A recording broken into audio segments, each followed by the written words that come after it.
नमस्कार दोस्तों, कहानियों की श्रृंखला में आज सुनेंगे ममता कालिया जी की कहानी थोड़ा सा प्रगतिशील। लेकिन उससे पहले मेरा आपसे विनम्र अनुरोध है कि अगर मेरे द्वारा सुनाई हुई कहानियाँ आपको अच्छी लगती हैं तो मेरे चैनल को सब्सक्राइब ज़रूर करें, लाइक करें और अपने दोस्तों और परिचितों में शेयर भी करें। बेल आइकन दबाना बिल्कुल भी ना भूलें। आज सुनिए थोड़ा सा प्रगतिशील। विनीत ने अपनी सहपाठी चेतना दीक्षित के साथ दोस्ती, मोहब्बत और विवाह की सीढ़ियाँ 2 साल में कुछ इस तरह चढ़ ली कि एक दिन चेतना उसके घर हमेशा के लिए आ बसी। अपनी सफलता पर अभिभूत हो गया विनीत, साथ ही सावधान। प्रेम का प्रथम ज्वार जरा धीमा पड़ा तो उसे सबसे पहले यह चिंता हुई कि जिस आसानी से उसने चेतना को पटा लिया उतनी ही आसानी से कोई और ना उसे पटा ले। साल भर में चेतना की कमनीयता में कोई कमी नहीं आई, उल्टे उसमें इजाफा ही हुआ था। शोखी अब बातों के साथ साथ उसकी आंखों में भी उतर आई थी। दरअसल विनीत आज़ाद भारत के अधिसंख्य शिक्षित नवयुवकों जैसा ही था। थोड़ा थोड़ा सा सब कुछ, थोड़ा सा आधुनिक, थोड़ा सा पारंपरिक, थोड़ा सा प्रतिभावान, थोड़ा सा कुंद, थोड़ा चैतन्य, थोड़ा जड़, थोड़ा सा प्रगतिशील, थोड़ा सा पतनशील। सभी की तरह उसके सपनों की स्त्री वही हो सकती थी जो शिक्षित हो पर दब कर रहे, आधुनिक हो लेकिन आज्ञाकारी, समझदार हो लेकिन अलग सोच विचार वाली ना हो। विनीत देखता चेतना अपना पूरा दिन किसी न किसी बात या काम में मगन रहकर बिताती। ऐसा लगता जीवन का कोई सुरताल उसके हाथ लग गया है और वह एक लंबी नृत्य मुद्रा में लीन है। विनीत ने सोचा उसे तौल लेना चाहिए, चेतना के दिमाग में क्या चल रहा है। उसने बात कुछ इस तरह शुरू की, चेतू, तुम्हारे सिवा और किसी से बात करना मुझे बिल्कुल अच्छा नहीं लगता। उसके कान यह सुनने का इंतज़ार कर रहे थे कि चेतना कहेगी उसे भी विनीत के सिवा किसी और लड़के से बोलना गवारा नहीं। चेतना ने कहा, यह तो गंभीर समस्या है। कल को मेरे दोस्त घर आएंगे तो तुम क्या करोगे? मैं दूसरे कमरे में चला जाया करूँगा, उसने जल भुनकर जवाब दिया। देखो, मुझे तो सबसे बोलना अच्छा लगता है, बच्चों से, बड़ों से, यहाँ तक कि मैं किताबों और टीवी से भी बोल लेती हूँ। चेतना, दुनिया इस बीच बहुत ख़राब हो चली है। जब भी तुम किसी से बात करो एक फासले से बोला करो। लोग लड़कियों के खुलेपन का गलत मतलब निकालते हैं। निकालने दो, यह उनकी समस्या है, मेरी नहीं, चेतना ने कंधे उचकाकर कहा। मकान में नीचे के कमरे खाली पड़े थे। दरअसल यह विनीत के बाबा का बनाया हुआ मकान था। इसमें उन्होंने निचली मंजिल पर आंगन की बाहरी तरफ 4 कमरे इसलिए बनवाए थे कि उन्हें दुकानों के लिए किराए पर उठा दिया जाए। बाबा तो रहे नहीं, उनके नीति नियम भी उनके साथ ही विदा हुए। विनीत के माता पिता यहाँ रहते नहीं थे, उनकी नियुक्ति इन दिनों जम्मू में थी। विनीत को यह पसंद नहीं था कि घर का कोई भी हिस्सा किराए पर चढ़ाया जाए। वे 4 कमरे खाली पड़े थे। महीने में एक बार सफाई करवाने के लिए इनका ताला खोला जाता। घर की नौकरानी बड़बड़ाते हुए कमरों में झाड़ू लगाती। चेतना फौरन उसे 5 का नोट पकड़ा देती। इस साल दिसंबर में ठंड इतनी बढ़ी कि आकाश से सूरज और धरती से धूप उड़न छू हो गई। लोगों ने अपने कुल जमा गर्म कपड़े पहन लिए, लेकिन हर वक्त यही लगता जैसे हर अंग बर्फ़ में लिपटा हुआ है। ऐसी एक ठंडी शाम कॉफ़ी हाउस से लौटते हुए विनीत और चेतना की नज़र अपने रिक्शे वाले पर पड़ी। उसने एक सूती चादर ओढ़ रखी थी, लेकिन रिक्शा चलाने से बार बार उड़ रही चादर के नीचे कमीज भी सूती थी। वे द्रवित हुए। विनीत ने कहा, घर में इतने पुराने गर्म कपड़े पड़े हैं, इसे 2-1 कपड़े दे दें। चेतना बोली, नीचे के कमरे में बड़े ट्रंक में होंगे। घर पहुंचकर चेतना ने रिक्शे वाले से कहा, रुको, तुम्हें स्वेटर देते हैं। वह ऊपर से कमरे और बड़े ट्रंक की चाबियां लाई। ट्रंक में वाकई बाबा आदम के ज़माने के रजाई गद्दे और पुराने कपड़े भरे थे। उसने अच्छी हालत वाला एक गरम कुर्ता और ऊनी चादर निकालकर रिक्शे वाले को दे दिया। रिक्शे वाला उनसे घर पहुंचाने का किराया नहीं लेना चाहता था। वह बार बार हाथ जोड़ता, नहीं मालिक, आपने कई दिनों की मजूरी दे दी। पर विनीत और चेतना ने जोर देकर उसे पैसे दे दिए। रात को नीचे का मुख्य द्वार बंद करते हुए चेतना ने देखा रिक्शे वाला कहीं गया नहीं। वह वहीं उनके घर के आगे रिक्शे में ऊनी चादर ओढ़कर गुड़ी मुड़ी हुआ पड़ा था। उसने विनीत को बताया। विनीत चिंतित हो गया। यह बर्फानी रात में अकड़कर मर जाएगा, देख लेना। चेतना ने सुझाया, विनीत क्यों न इसे नीचे के कमरे में रात काटने दे, सब के सब खाली ही तो पड़े हैं। विनीत ने नीचे जाकर रिक्शे वाले को उठाया और कमरा दिखा दिया।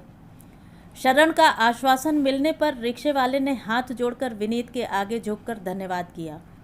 फिर उसने हाथ ऊपर उठाकर परवरदिगार का भी शुक्र अदा किया।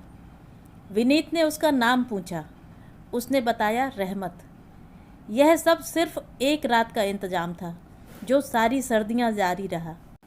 इतनी ठंड में उससे यह कहना कि जाओ अपना रास्ता नापो बड़ा कठिन था, खासकर तब जब रहमत सुबह उठकर चारों कमरों के साथ आंगन ड्योढ़ी में भी झाड़ू लगा देता, पौधों में पानी डालता और बड़ी खुशी खुशी विनीत को दफ्तर छोड़ाता।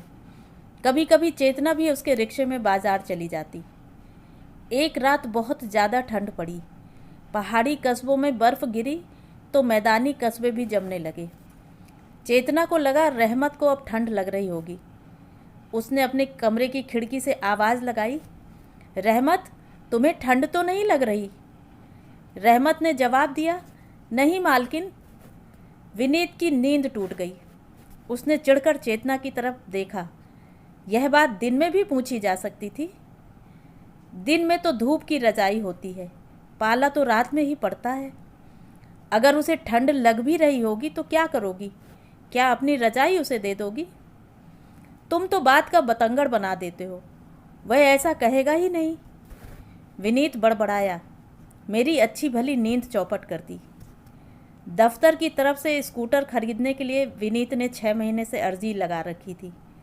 इसमें यह सुविधा थी कि सरकारी कर्मचारियों को निर्धारित मूल्य पर 10% की रियायत मिल जाती और मांगने पर प्राविध खाते से पैसे निकालने की अनुमति भी। जिस दिन स्कूटर आवंटन की खबर आई, विनीत खुश हुआ। उसने शाम को घर पहुंचकर चेतना को बताया। चेतना के मुंह से तत्काल निकला, बेचारे रहमत का क्या होगा? इसका क्या मतलब? हमने क्या उसका ठेका ले रखा है?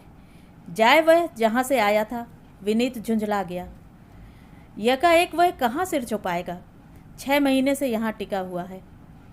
स्कूटर आने के बाद हम रिक्शे वाले का क्या करेंगे? हमने कोई सरकारी रैन बसेरा तो खोला नहीं है। इंसानियत भी कोई चीज़ होती है।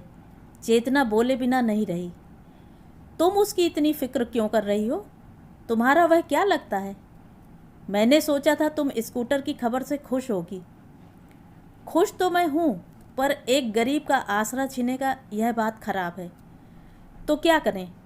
क्या हम NGO खोलकर बैठ जाएं और अपने इलाके के सारे भूखे नंगों को शरण दें? इसके लिए बड़ा कलेजा होना चाहिए। हम तो एक अदद बेघर के सिर पर छत नहीं दे पा रहे, जबकि वह अपने पैरों पर खड़ा है। विनीत बहुत चिढ़ गया। उसने मन ही मन तय किया, आने दो आज रहमत को। उसे ऐसी झाड़ पिलाऊंगा कि खुद ही अपना बोरिया बिस्तरा उठाकर भाग जाएगा। यह चिढ़ केवल रिक्शे वाले तक सीमित न थी। छोटी छोटी बातों में विनीत को ढेर सा गुस्सा उमड़ता। कई बार वह अपने दफ्तर के दोस्तों को घर लाता। वे तय करते विनीत के घर बैठकर बियर पीकर थोड़ा रिलैक्स हुआ जाए। बाकी साथियों के घर में एकांत का अभाव था। किसी के यहाँ माँ बाप की मौजूदगी तो किसी के घर में बच्चों की चिल्ल पाँव आराम का माहौल न बनने देती। विनीत का घर इस मामले में निरापद था। इस तरह के कार्यक्रम के लिए सब खुशी से खर्च में हिस्सा बटाते। चेतना नमकीन और सलाद का इंतज़ाम कर देती, लेकिन नमकीन की प्लेटें रखने के साथ साथ वह खुद भी आ बैठती। विनीत किसी न किसी बहाने उसे उठाता रहता। नमक लाओ, नींबू लाओ, बर्फ़ लाओ। वह फ़ौरन सामान लाकर पुनः बैठ जाती। किसी तरह अपने गुस्से पर जब्त कर विनीत रात में चेतना को समझाने की कोशिश करता। देखो चेतू, तुम मेरे दफ्तर के लोगों के सामने न बैठा करो। ये अच्छे लोग नहीं हैं। मुझे तो उनमें कोई खराबी नहीं दिखती। कितनी इज्जत से बात करते हैं। चेतना असहमत होती। यह सब दिखावा है। दफ्तर में ये लोग दूसरों की बीवियों पर भद्दे कमेंट करते हैं। अगर ये इतने खराब लोग हैं तो तुम्हें भी इनसे दूर रहना चाहिए। मुझे उपदेश देने की ज़रूरत नहीं। मेरा कर्तव्य है कि तुम्हारी रक्षा करूं। विनीत ने बात समाप्त की।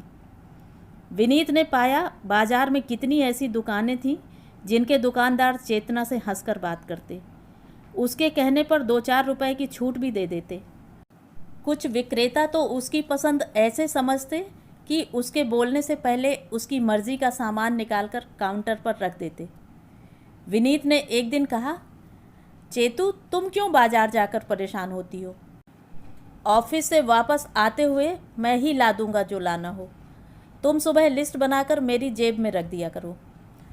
अपने प्रेमी पति को तकलीफ नहीं देना चाहती थी चेतना, लेकिन उसे अपनी आज़ादी भी प्रिय थी। अब वह बिना विनीत को बताए दोपहर में बाजार के लिए निकल पड़ती।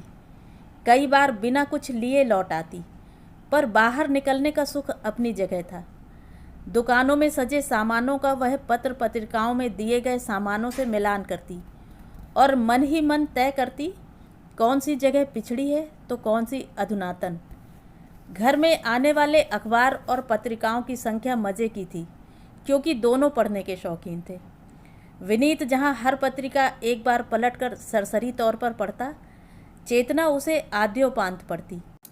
उनमें प्रकाशित लेख, कहानी, कविता पर विचार करती और अपनी सहेलियों से या विनीत से उन पर चर्चा करती।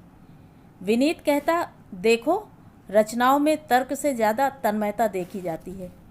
चेतना कहती, तर्क के बिना जीवन में कुछ भी स्वीकार नहीं किया जा सकता, साहित्य भी नहीं। सहेलियां समझाती, तुम क्यों सारा दिन माथापच्ची करती हो?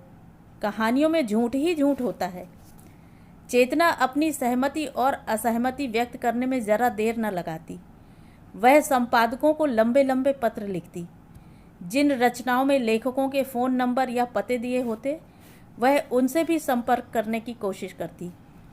ज़्यादातर तो किसी का उत्तर नहीं आता, लेकिन हाँ, एक बार एक कहानी लेखक ने उसे जवाब दिया था। उसने बड़ी सादगी से चेतना के तर्क मान लिए और कहा, जहाँ तक मेरी बुद्धि की पहुँच थी मैंने कहानी लिखी, आप मुझसे ज़्यादा प्रखर हैं। पति पत्नी दोनों ने यह पत्र पढ़ा। दोनों की प्रतिक्रिया अलग थी। विनीत ने कहा, कितना बड़ा लेखक है और कितना विनम्र। उसने तुम्हारे आगे हथियार डाल दिए। चेतना बोली, गलत। विनीत, यह लेखक बड़ा चालाक है। उसने ऐसा लिखकर अपना पीछा छुड़ाया है। चलो छोड़ो, तुम्हें भी क्या पड़ी जो तुम उन लोगों को चिट्ठी लिखती फिरो या फ़ोन करो। कहानियाँ पढ़कर भूल जाने के लिए होती हैं। चेतना ने पाया, इधर रोज़ रात विनीत उसका फ़ोन उलट पुलट करता है। ध्यान देने पर उसे समझ आया कि वह यह देखता है कि पत्नी के पास किसका फ़ोन आया और उसने किसको किया। कितनी ओछी हरकत है ये। मैं तो उससे दफ्तर के हर मिनट का हिसाब नहीं लेती। उसे महसूस हुआ। चेतना का मन कुछ बुझ गया। उसे लगा जैसे उसके ऊपर एक अनदेखा कैमरा लगा हुआ है। उसने किताबों की बजाय कंप्यूटर में मन लगाना शुरू किया। यह क्या? चेतना को जैसे घर बैठे नई निराली दुनिया मिल गई। हर विषय पर इतनी जानकारी और इतनी विविधता। सत्य और तथ्य जानने की उसकी उत्कंठा अब कहीं संतुष्ट होने लगी। विनीत हैरान रह गया। वह जैसे ही कोई बात कहता, चेतना उसके 10 पहलू सामने रख देती। विनीत ने उसे नया नाम दे डाला, मिनीपीडिया। चेतना की प्रखरता से विनीत प्रभावित भी था और प्रताड़ित भी। उसे लगता जिंदगी की दौड़ में चेतना उसे बहुत पीछे छोड़ सकती है। फेसबुक पर चेतना के हजारों दोस्त बन गए। वह अब घर ही घर में एकदम मगन रहती। वह रात में जागकर इंटरनेट पर कुछ न कुछ पढ़ती रहती। आजकल विनीत कुढ़ रहा है और सोच रहा है कि कहीं चेतना नौकरी करने का इरादा न कर ले। लगता है वहाँ भी वह उसे पछाड़ गिराएगी। तो ये थी कहानी। कहानी आपको कैसी लगी? कमेंट करके ज़रूर बताएं।